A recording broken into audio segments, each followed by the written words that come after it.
আমাদের ছাদ বাগানের সবজি বেডে দেখতে পাচ্ছেন সর্ষা ফুল।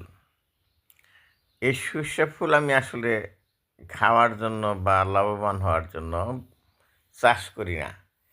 এটা জাস্ট চোখের দেখার তৃপ্তির জন্য ব্যবহার করি। আমি গ্রামে গিয়ে তো হেঁটে হেঁটে সর্ষা খেতে গিয়ে দেখার আমার টাইম নাই। এই জন্য আমার ছাদ বাগানেই এই সরিষার চাষ করি, ফুল দেখি এবং কি সরিষা পর্যন্ত আহ, আহরণ করি এখান থেকে। এবং অনেকে কি দেখাই যারা গ্রামে যায় না, সরিষা কীভাবে আবাদ করে দেখে না, সরিষার তেল খায়, সেটা আমি দেখাই। আর এই যে ধনিয়া গাছ, ধনিয়া তো আমরা সবাই খাই, কিন্তু ধনিয়া গাছ কেমন, ধনিয়া গাছ কীভাবে হয়, সেটা আমি দেখাই। আর এই যে দেখেন, এখান থেকে ধনিয়ার পাতা নিয়ে নিয়ে খাই।